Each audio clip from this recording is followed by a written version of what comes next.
Hello, everybody. Welcome to this week's Sportlight podcast. This week, we dive deep into a really important topic, the topic of being a great teammate. So what does it look like to be a great teammate during a game, during a practice, or even off the field or court when you're hanging out with your friends? And what can parents and coaches do to enforce these principles? Welcome to the Sportlight podcast for parents, coaches, and athletes. The Sportlight refers to the time in an athlete's life when they have increased ability to affect the culture around them and the increased opportunity to learn life's lessons through sports. This podcast aims to help parents and coaches capitalize on their athletes' precious time in the Sportlight. The Sportlight podcast is brought to you by Especially for Athletes program. Hey, Dustin, how are you, man? Hey, Shad, I'm doing great. You? I'm doing so good. I'm really excited for this episode, actually. We put a lot of preparation into this and done a little research. And so we're going to dive into being a great teammate. And Dustin, I had the opportunity to be your teammate. And I think anyone who played with you would say that you're one qualified to talk on this subject because you were a great unifying, motivating teammate. And so I'm excited to talk about this topic with you. Well, thanks, Shad. And likewise, you know, we in our pre-show discussion, we talked about how great it is to just be part of a team at some point in your life, whether that was just as a child or as you get older. We're all part of teams. They may not be organized and as official, but we're part of family teams. We're part of, you might say your community is a sort of team. Your work office might be a team. Your church group might be a team. But, I know from growing up, being a player in several sports, in youth and high school and college, and also being a coach and being in the sports world for a living, that being part of a team is one of the greatest blessings that we have in life. And you make some of your dearest friends. And so as parents, as we dive into this subject, like you mentioned, I think it's as parents, we need to understand that the team opportunity, the lessons that are going to be learned and the value that's going to be gained from being part of a team is something that we do have the ability to reinforce and support and grow within our children. We also have the ability to really wreck it and make it much more difficult for very important lessons to be learned and just joy to be had if we make it more about, selfishly motivated things. And so I'm excited to kind of dive into this. I wanted to actually share with you, Shad, to get started. You came up with this topic to discuss today. And when you sent it to me, what do parents sometimes do, to ruin team chemistry? That was one of the questions you wanted me to kind of think about. I found a quote by Zach Fleer is his name. And let me read that. He said, "Parents, whether you believe it or not, your son or daughter's team chemistry can be ruined at your dinner table or on the ride home from the game. Let your kids be coached. Don't turn them into individuals in a sport that requires total team effort to be successful." And Shad, the reason I like that quote, and I'm curious to get your thoughts, is that as a coach, and I've coached for a lot of years and been around sports for really most of my career and every day growing up. I value that. It's actually the primary reason I got back into coaching was I missed being part of a team. You can find other things to do to be competitive in your life if that's your purpose, but being part of a team isn't that easy to do. And when you're trying to get a group of people all on the same page on something, and you have different beliefs and backgrounds and abilities and things, it's a very difficult puzzle that a coach is trying to put together. And he's trying to find certain spots for everybody to fit.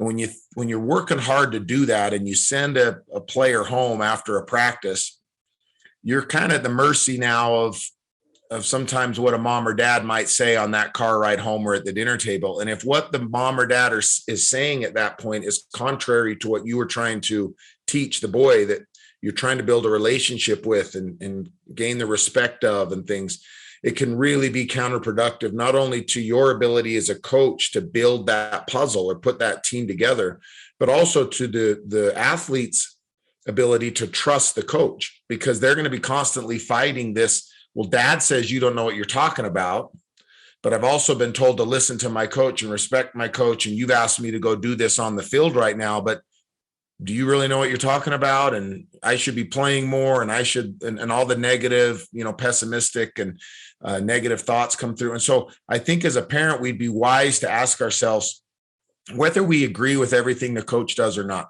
What's the intention of the coach? What did he talk to my son or daughter about today? Right. Or what did she try to what's she trying to get across to her team today?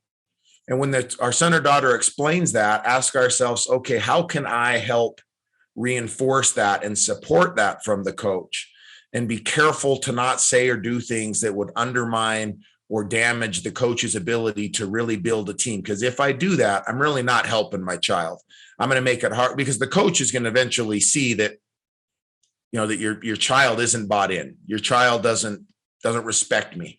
And that could hurt playing time, and that can hurt, a lot of things, but also is going to make the experience of being part of a team not as positive as it could have been for your child, because you're throwing a wet blanket on every time that, they try to feel part of a team and they try to embrace that team, all of us together. The team's better than the individual if we're together concept. And so as parents, we have to be really careful that we don't do that.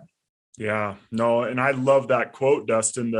I asked myself the question, because he said it can be ruined at the dinner table and the ride home. And you mentioned some of these things, but I asked myself, like, okay, so what are some of the specific things that parents might do at the dinner table or that they might do on the ride home? You mentioned some criticizing coach decisions.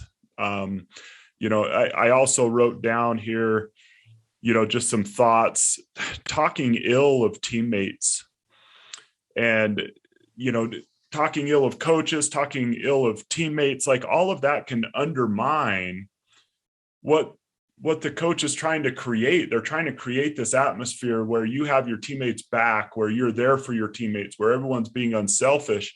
And then at that dinner table, you get home and your parents are criticizing someone who's trying really, really hard, but maybe made some mistakes in the game.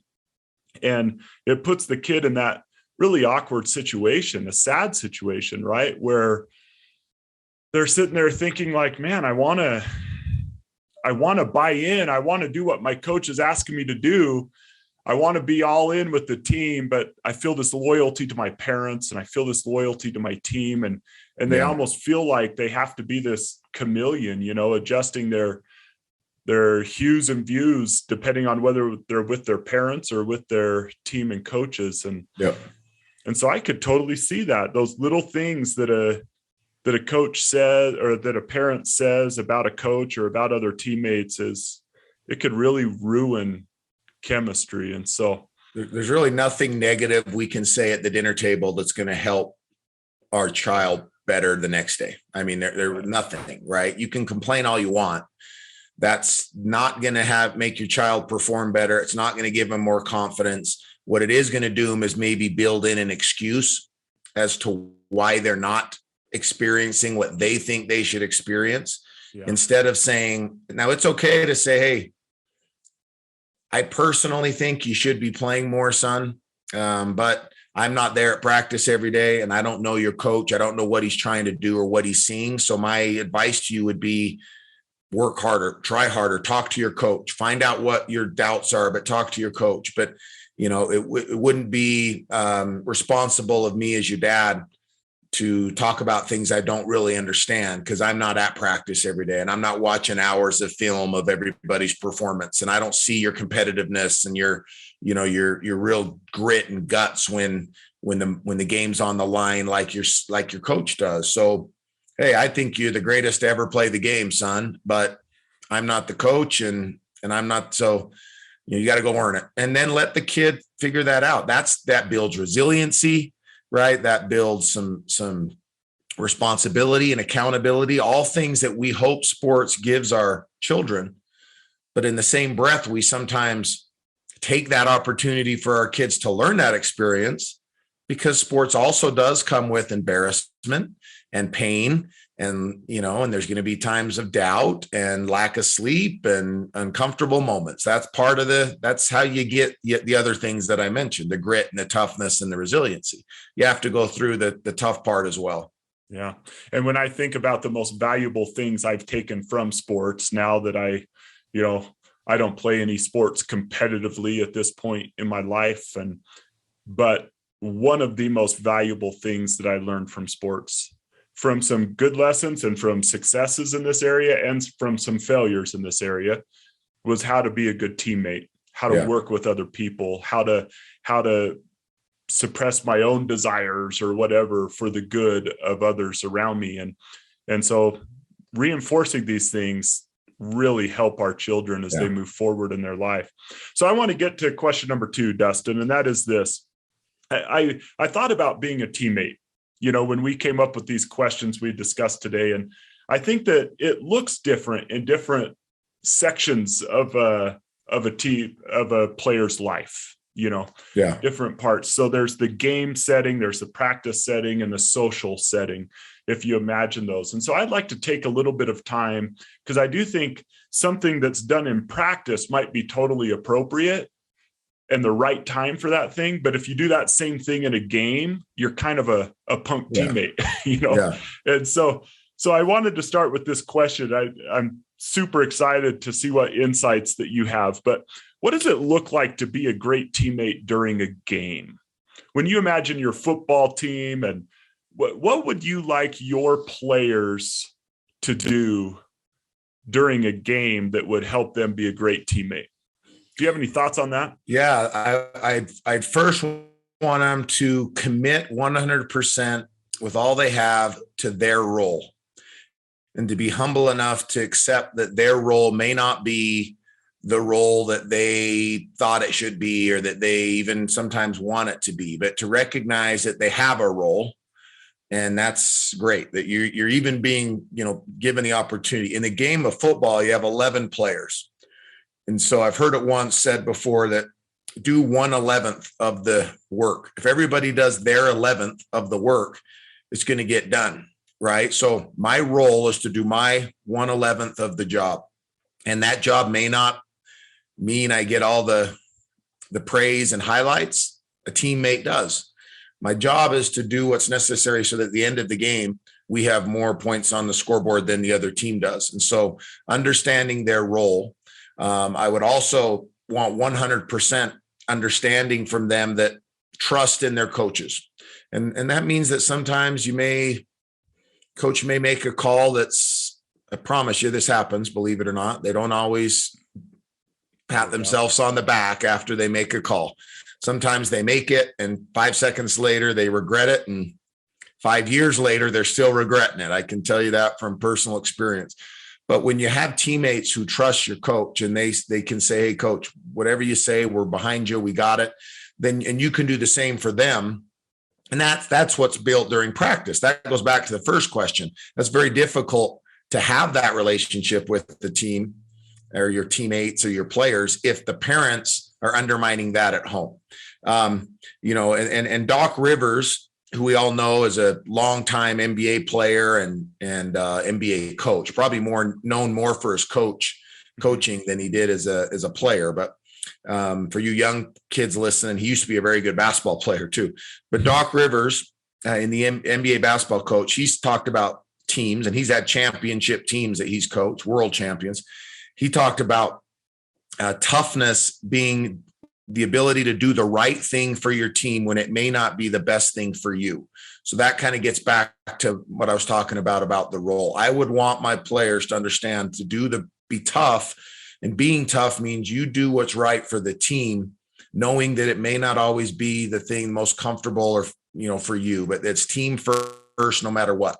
And if you get a bunch of players who are team first, no matter what, who trust the coaches and love their teammates, then you have a chance to be successful. It may not always mean that you won the game, but that's another conversation that maybe we need to have is what defines success? And if sometimes we're going to lose games, but we still could have had a successful experience for our team and for the boys or the girls or the community. It's not always, did we just win? Yeah, that's great. In fact, I love this Dale Carnegie quote along those same lines as Doc Rivers. Teamwork is the ability to work together toward a common vision, the ability to direct individual accomplishments toward organizational objectives. It is the fuel that allows common people to attain uncommon results. And then Phil Jackson, the strength of a team is each individual member. The strength of each individual member is the team. And I love the idea that Dale Carnegie brings up here is, what is the team trying to accomplish? What is the vision? And like you brought up, a great part of being a teammate is accepting your role in accomplishing that common vision. I had a few experiences where, we've talked previously, but when I was a high school basketball player, I had a strength to shoot the ball, right? And quite frankly, there were some teams who just decided they were going to take that away from me, that I wasn't going to be able to shoot. But I also had one of the most talented guards in the state, Mike Hamlin, as the point guard. So if they decide they're going to guard me and not let me get loose at the 3-point line, Mike Hamlin can dribble around 4 people almost anytime he wants and get a good shot. I had a few, Chris Paxson, Steve Ernesi down on the block, Chavis Carpenter down on the block. Part of being successful was when I kick it down to them, if the defense decides to suck in on them, then they got to kick it out. Yeah. Right? And so sometimes my role was to shoot 10, 15 3-pointers in a game. Other time, my role was to get the ball, do a ball fake and get the ball to Steve, Chris, or Chavis and let them, if they aren't going to guard them, if they aren't going to double down on them, then let them go to work. And so, but the danger comes when you start thinking, no, my role, like even from game to game, that I'm a shooter and I'm going to get my shots, right? And you start, if the objective is to get your shots instead of as a team to get good shots, then you start hurting your team by trying to get yours, and that attitude sometimes really, when it permeates a team, that people are worried about, who gets credit for the success and things like that, it could really damage a team. And I think of a coach, if a coach wants this attitude to permeate their team of, hey, let's just all do our part to get the victory, then a coach also has to notice, we've talked about this previously, but notice some of those things that other people won't notice. Notice the kicking out of the ball. Notice the shooter who didn't force a shot. Notice as a coach is better at noticing those things that are invisible to other people, but that contribute to success, then those players become validated in that role. And they're more likely to continue to contribute to the team goals. Celebrating small victories and celebrating those, what you just said, those things that maybe don't always show up on the box score aren't going to always show up on the highlight film. If you didn't get a lot of touchdowns in a season, or you didn't, score a lot of points in a basketball game or something, you may not find yourself on all the highlight films because you weren't out there hitting all the threes and you weren't getting the dunks and you weren't scoring the touchdowns. But the knowing that your team knows your role in that, really, I think for most elite level athletes and coaches, I think it's having the appreciation of the people that you're going to battle with. For me, at least, that's more valuable than what the outside world might think. As long as my teammates know my role and my contribution to the team and they appreciate it, and my coach appreciates it, and they can, of course you want to have it pointed out from time to time. It's nice to be recognized, but it's more important and more valuable, I feel, to be appreciated. And so when I have teammates who appreciate the fact that what I did led to maybe our win, even though I may not be the guy that's going to get talked about in, on the media or in the highlight films, that's good enough for I think the real good teammates. Is I want to know the guys who I really care about opinions are the guys in the locker room with me, and they know. And we also have played with some guys who probably filled up the stat sheet or were walking highlight film from time to time, but they didn't have the respect of all the guys in the locker room for other reasons. And so those are the kind of guys that you appreciate their efforts on the court, but when the season's done or out in the community, those aren't guys you really respect all that much. You don't really grow to, to feel the same for those guys. And so, I think celebrating those small things. I know the Utah Jazz, I heard this once years ago, they would have a stat that was just deflections. And one of the coach's job was simply to mark deflections during a game. That's not on the back of a basketball card. That doesn't scroll along the bottom of ESPN when they're showing highlights. That's just who got the most points, rebounds, and assists, right? But they wanted to know who got the deflection that might have led to the steal or led to them stopping that team on offense that time down the court, because it was simple deflection that made the pass into the post harder. So they had to kick it out and take a bad shot, right? It was the deflection that caused that. And so if you're the guy who's getting the deflections during the game, maybe you only had 2 points and you didn't do a lot of other things, but you had 4 or 5 deflections that your coach recognizes and that your teammate recognizes. Hey man, that's the reason we won the game. You keep doing your thing. That's why we're winning. That's when you start building teams. So imagine if that kid, I'll just stay with that on that line there, or that topic. If that player who got 4 or 5 deflections that led to some, that in the coach's mind, that's what helped us win this game, gets in the car to come home, and dad starts hammering on the coach or hammering on his son for not shooting more. Why aren't you getting more shots? Why isn't he calling more plays for you? Why aren't you doing this or that? Or why is he not doing this or that? Now what's the athlete supposed to do? Dad says, I'm not doing any good unless I'm getting more points or more assists. Coach and the rest of the guys love me because of my role and what I'm doing on the team. What am I supposed to do there? And that can cause problems within a family dynamic and for sure within a team dynamic, if that's the path that we take as parents or athletes. Yeah, that's awesome. Who's really skilled at this, Dustin, what we're talking about as a coach is Quinn Snyder. And you brought it up. Yeah. But there was a long time there where people were having a hard time recognizing the greatness of Rudy Gobert, because Rudy Gobert adjusts so many shots, but there's not a stat for adjusting shots or for guys dribbling into the lane, seeing Rudy Gobert and just going outside, and that happens when you watch a Jazz game. Those of us who get to watch them frequently, you see so often guys that normally would keep going and do a layup. They see Rudy Gobert and they're like, that's pointless. And and he does such a good job in post-game interviews. And when all-star selection time comes up, of really recognizing those things that maybe the lay fan wouldn't recognize. And I think being public with those things as a coach, even high school coaches, when everyone wants to talk about the leading scorer and everyone wants to talk about that,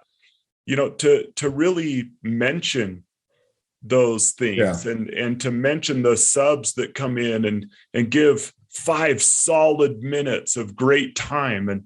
And when we get back together, just as a team after a victory or after a defeat, but talk about those great things that they saw. And the bench today was electric. Doug Meacham talked about that, where he actually put a camera on the bench and had someone film the bench the whole game. And then he broke down bench tape with his team. That's awesome. And showed his team, like, look at this guy. Don't you love playing with him? Look how happy he is for your success. And so recognizing those different roles, even the bench role of a team is critical to building that team unity. One other thing, Dustin, I just want to bring up, it's a personal pet peeve of mine. And that is when when teammates show up their own teammates. We've talked about it before, but the receiver running down, the field wide open, beats his man, quarterback throws it 3-4 feet over his head, and he does the pouting hands up, to make his quarterback look stupid, or the player who has passed the ball and, the point guard thinks he's cutting one way and he's really cutting another way. And the guy like holds out his arms and or a very showy, like getting in the guy's face when he makes a mistake during a game. I just think that we're going to move on here to talk about practice, but I think that public shaming or embarrassing of a teammate, that is so detrimental to team chemistry. Yeah, I agree. So we have to be careful with that. And we want aggression, and you want your leaders to talk and to keep the energy on the field or the court or whatever. But there are certain times everybody's going to make a mistake, and whether it's a coach or a player or whatever. And if it's a mistake, I don't know that getting in the face of the person and embarrassing them in front of everybody is the right thing to do. You might at a timeout or something say, hey, we need to concentrate a little bit more. We might need to say something to wake somebody up a little bit. But yeah, being careful to not, it goes back to a topic we've discussed before. What's your intention? If your intention is, I know they're better than this, and I need to get a point, or is your intention to show them up because you want to look like you're the leader? You have all the answers. It wasn't your mistake. It was their mistake. You want to make sure that the blame goes on them and not you for why that play didn't work or something. That's a selfish, motivation. And obviously selfishness is that's the kryptonite to building a good team. It'll never happen if you got a bunch of selfish players. Yeah, awesome. Okay, let's transition to practice. We're talking about practice. Right? I got you. Yeah. Some of those our age will recognize that phrase from old Allen Iverson. That's classic. One of the greatest news conferences of all time. Go look that up. Yeah, more infamous than famous, but yeah, that's true. Yeah. So I would love to know, Dustin, I have a few thoughts on this question, but what does it look like to be a great teammate in practice? What do great teammates do when a team is practicing together? Do you have any thoughts on that question? I think the best teammates, well, first of all, the best leaders try to make the practice an extension of what the coach wants it to be, because they oftentimes control the energy a lot more so than the coach does, and the attitude of the team. So your leaders have to be guys who understand that, as they go energy wise and focus wise, so will the team. Mm-hmm. To be a great teammate means, you want to be friends with your teammates. You want to have a good time, but there's a time to be, loose, and there's a time to be really focused, and there's a time to be serious and determined to get a certain goal done. And sometimes that means you do have to raise your voice maybe a little bit. You do have to set a tone a little bit, but doing it in a way that isn't designed to embarrass people, but is designed to create a focus level on the field or on the court or wherever. Everybody knows that we mean business here. We're here to get things done. And then you have to be able to do that by example as a teammate. You can't be somebody that's, saying one thing and acting a different way. And when you have a teammate who's struggling or a teammate who isn't quite there all the time, we've talked before in a previous episode that sometimes 70% might be all you have to give that day. You may have a player on your team that he doesn't have 100% to give today. He only has 70. And the best teammates recognize, and that's where if you know your team outside of just the sport, you can recognize that, okay, he's giving us all he has today, but he only has 80% today or 90% today. Something's going on in his life. And being able to put your arm around him and say, hey, I know you give us all you got today, and I love you and I'm here for you, but I expect you to give everything that you do have. And then, like I said, as a teammate, you better make sure you're giving it back to each other. But celebrating the small victories of your teammates, looking out for some of the younger kids that might be there watching you as a senior or something. You've got sophomores there that you can really make you can give them a compliment that they'll never forget their whole life. If you seek out a sophomore and tell him how much he contributes to the team, you show appreciation to him. But how you set that tone as a teammate, celebrating when somebody does something right, pushing them when they're not giving their all, but understand there's a mistake because you just dropped the pass, right? That's a physical mistake. You missed the shot. That happens. It's part of the game. Not all the shots go in. In fact, most of them don't, right? Most putts don't go in. Most shots don't go in. But there's also the mistakes of just not knowing your responsibility, not knowing your play. And sometimes that comes from not studying the playbook. That comes from not listening to the coach. That comes from not paying attention in a meeting that you had, or when the coach was in the huddle or wherever discussing, in film.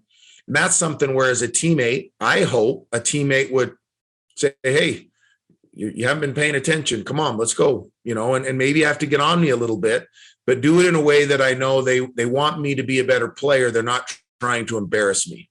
And that's our job as teammates, to sometimes, when that maybe is directed at us, to be humble enough to accept it, and then be competitive enough to want to go show our teammate who maybe just challenged me a little bit that I am all in, that I am ready, that I am prepared, and give a little bit extra effort. And that's the back and forth that you get. And elite teams seem to have there is some pushing from certain alpha dogs on the team a little bit, where guys get on each other a little bit. But the best teams really know that they also put their arms around each other and say, hey man, I still love you and let's go, but I'm going to push you because I care for you. That's why I want you to reach your highest potential. In fact, I wrote down just my thoughts in this area, that a great teammate will really focus during practice on the controllables. And you've mentioned this, right? Yeah. Attitude, effort, like they could be very demanding when it comes to attitude and effort. Outcome, like you said, some shots aren't going to go in. It would be stupid of a team captain, to look at a sophomore shooting a ball and be like, dude, make the shot, right? Like, of course they're trying to make the shot. Of course that's going on. And I also think that there needs to be a certain level of investment by those alpha dogs, by those team leaders. Yeah. If you see someone who's having a hard time staying in front of someone else, I thought of a time when I was a sophomore. There was this kid named Ronnie Noel, and this guy was the shiftiest guard. And for whatever reason, whenever we played this team, I had to guard this guy. I hated it because he was just so shifty. I mean, I'm so glad that YouTube didn't exist back then, or I would have, been falling over, right? But I remember a teammate who was older than me, like taking me aside, and he was shifty himself and said, dude, just stay an hour after practice. And I'm going to try to beat you to the hole. And I just for an hour, I just, right before we played Highland, I was sitting there just trying to stay in front of this guy. It was hard. It was embarrassing, but I got better at it. I learned little tricks. I learned angles. I learned these things. And so a person's criticism should only be valued as much as they're willing to put in effort to help. Right. Agreed. And so some of these, to be a great teammate, I think you also have a great investment level in the success of your teammates. And so if you're going to criticize, but you're not willing to help, you're not willing to spend any of your time helping this person increase their capacity. If they're given effort with a great attitude, but it's not where you want it to be, then a great teammate will say, okay, let's talk about it. Let's come up with a plan. And how can I help you to be successful? We all watch that, the Netflix show on the Bulls. Maybe not everyone has watched the Last Dance. Yeah. This quote from Jordan, I'd be interested to get your thoughts on this, but he said, my mentality was to go out and to win at any cost. If you don't want to live that regimented mentality, then you don't need to be alongside me, because I am going to ridicule you until you get on the same level as me. And if you don't get on the same level as me, then it's going to be hell for you.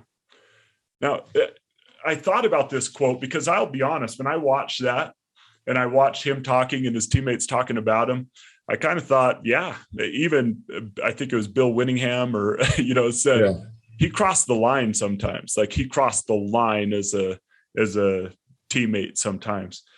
But if what he means by you need to be on the same level as me, see, if what he meant by that was you need to be Michael Jordan, then I'd be like, Michael, there's one Michael Jordan. You can't expect everyone to be like you.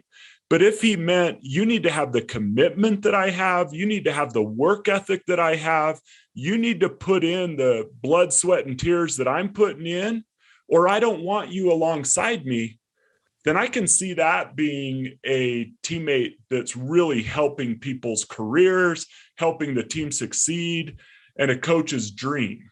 Right. Yeah. If he's just frustrated that they aren't Michael Jordan, that they can't shoot like him, jump like him, defend like him, then I'm like, dude, be grateful for how great you are and stop being a punk to everybody.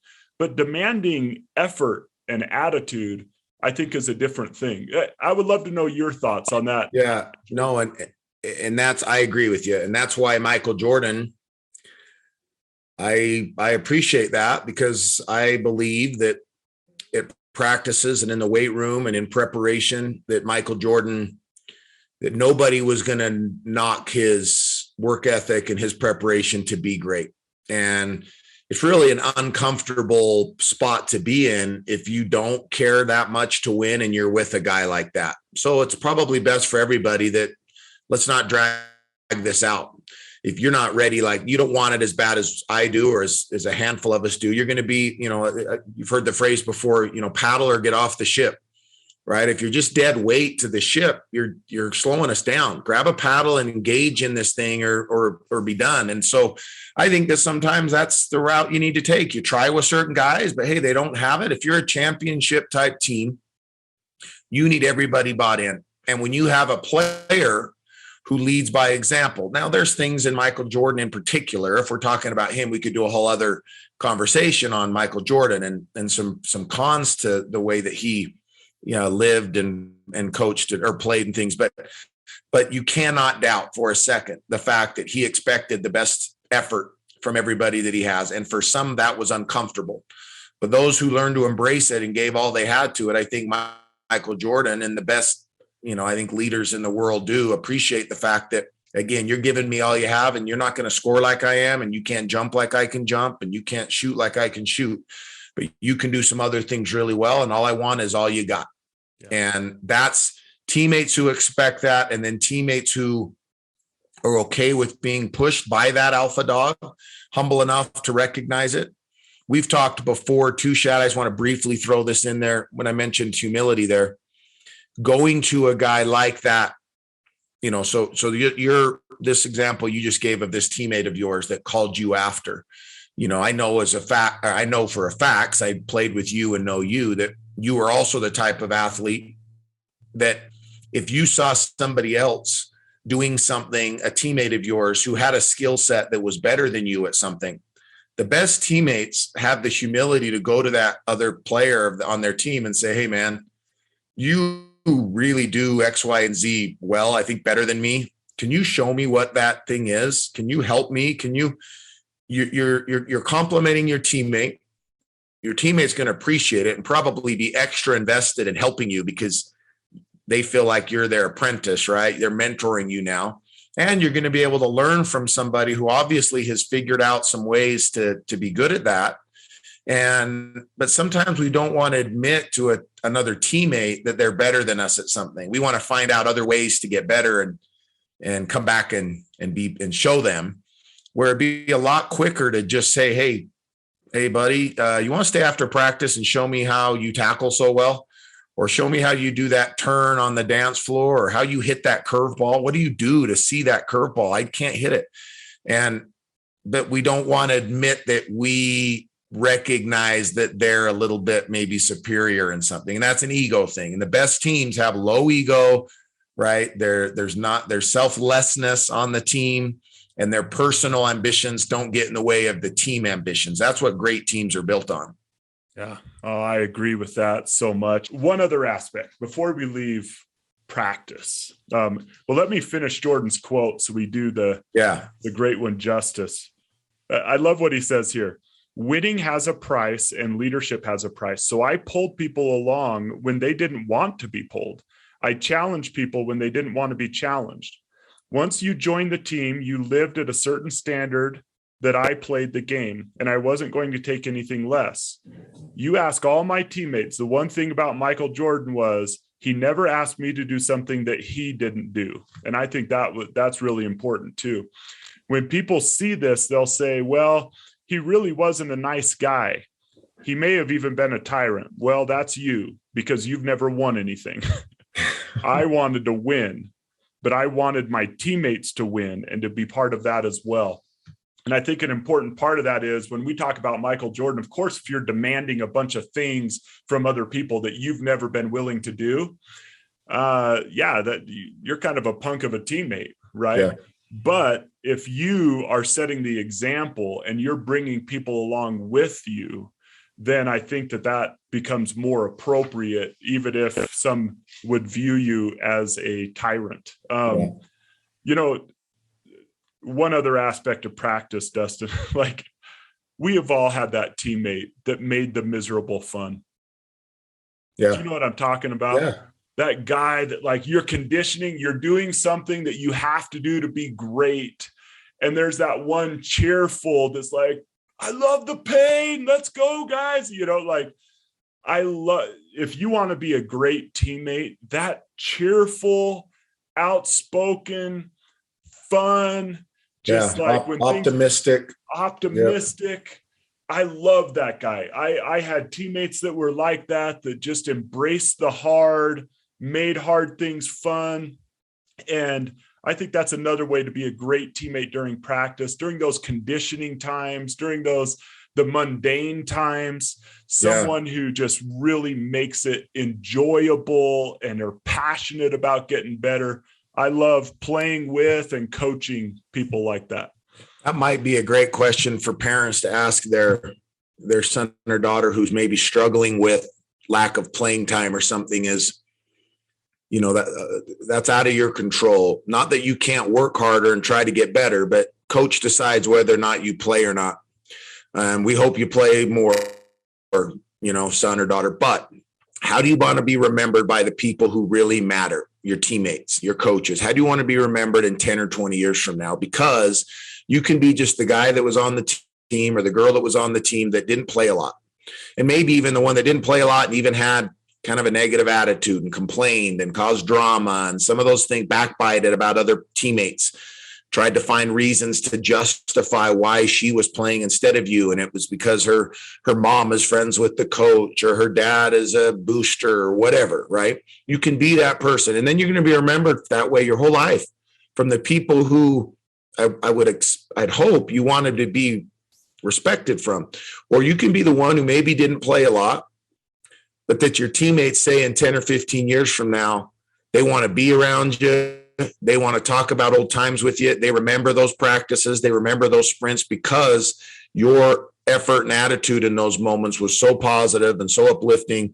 And you're somebody that they're telling their son or daughter about someday. I want you to be like my teammate so-and-so who didn't play a ton, but holy cow, did she work hard and was she positive? And did we need her on our team? She was the glue. You have glue guys on your team and they don't always play a ton, but they're glue guys. They're important. I know I find them early with my team. There's certain guys that are glue guys. This one guy keeps this group of kids together on our team. If we lose him, we lose 4 other kids. This guy's a glue guy in the school. He's a glue guy in the classroom. Might not be so much of a contributor on the field, but in the school, he keeps guys together. He keeps the meetings lighthearted or the bus ride lighthearted or whatever. And you understanding the roles of each other as teammates and then appreciating everybody's role and not belittling anybody's for not having as big of a role as the other person did. That's how you become a great teammate and in life, probably a great leader. Yeah. I love it. I love it. Okay. Question 4. And that's, what does it look like to be a great teammate outside of sports? What social responsibilities do teammates have toward one another? And Dustin, this is one I'm passionate about. Yeah. Right. Like I had a mom come up to me after a drill or after I spoke at one of our events at a school, large school. And she came up and she said, something's missing from your presentation. And I said, what's that? And she said, your presentation assumes that everyone who's on a team is part of the team. Yeah. And she said, that's not the case. And then in this case, she said, my daughter is on the drill team, but she's not part of the drill team. Yeah. And for me, I do think there's a social responsibility toward teammates to ask ourselves when we're hanging out, who's never there? Yeah. And why are they not there? Now, if they're choosing to not be there, if they have a different group of friends and things like that, it's not that we say, hey, you be here, you're in trouble. But are there teammates who are sitting alone at home when they could be hanging out with the team, that feel desperately to feel part of the team, but they don't? And sometimes even though those little belittling comments, sometimes I've seen on teams where someone is just chosen to be made fun of, where they're the brunt of all the jokes on the bus and things like that. And then they go home and they sit there at home and they don't hang out with everybody. And I just think that there is a social responsibility, especially for those leaders on teams, to make sure that everyone feels a part of the team, that everyone knows their role and knows they're appreciated and knows they're welcome. And just, I would imagine that someone who does this, that they would do things simple stuff like, hey, I don't know what everyone's doing tonight, but me and so-and-so and so-and-so are getting together. We're going to the girls' game at this high school. They're playing for the championship. Yeah. Who would like a ride? Who wants to go with us? We'd love anyone on the team to go with us that would like to go. That creates space for that person who's hesitant to approach and ask people to hang out, to be like, I would love to go. Sweet, man, you're riding with me. Yeah. A leader of a team who will take that social responsibility upon themselves, that person will be remembered way more than for anything they ever did on the field or the court or whatever. Yeah. And so I feel like there is you can't be a great teammate without considering that social aspect, the school aspect, how kids are treated at school and what you could do about that. I think that that's integral, and you could be all of those other things. But if you aren't worried about your teammates off the court, out of practice, out of the game, I don't know that you could qualify as a your elite teammate. I don't think you qualify as a teammate. You've heard me say this before, Shad. You are a team member, in that the scenario you just placed, or you just explained, is the difference between a teammate and a team member.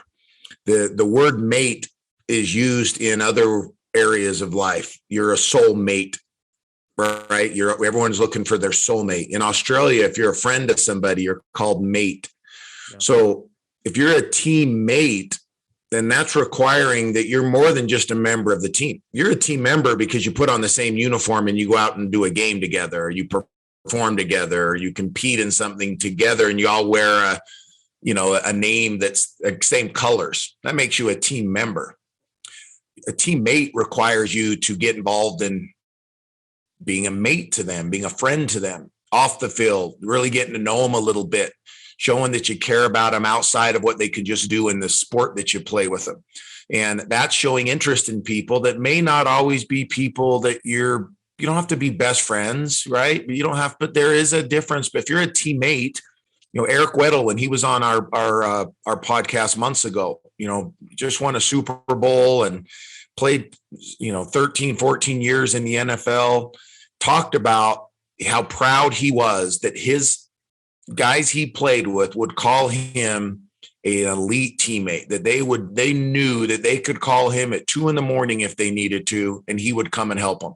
He got interested in their lives, what religion they were, how their kids were, where he grew up. And he's with guys from all over the country. And that's what's so great about team, is you get to meet people that grew up in a totally different, you grew up in California, right? I grew up in the middle of Utah.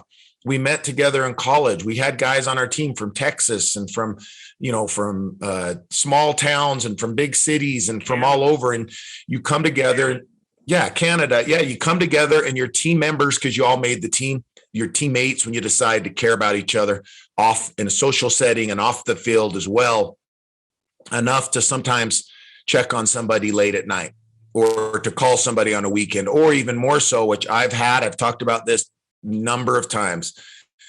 teammates of mine who I only talk to at Christmas time in a Christmas card sometimes, or on a Facebook occasionally. But to this day, 20, 30 years later, I remember when rough times in my life have happened or rough times in their lives have happened, I know they're going to text me or phone call me. I know I'm going to hear from them or they're going to hear from me. It's just a different bond when you really become a mate to one of your team members that you can't take away. And unless you've been there, you know what I'm talking about. It's something that every parent should be trying to give their kids, and every teammate should be trying to allow the others on the team to have. And if it's so valuable and important to us, and as a society, we need to have teammates. We just need to be mates to more people, and people need to feel part of a team, feel part of a group that cares for them and is interested in them, and they have a common goal together to work towards something. We have too many people in the world now that just they're not part of a team, and they don't feel part of a group that really cares about them. And sports teaches us how to build that with all sorts of differences of people and opinions and things.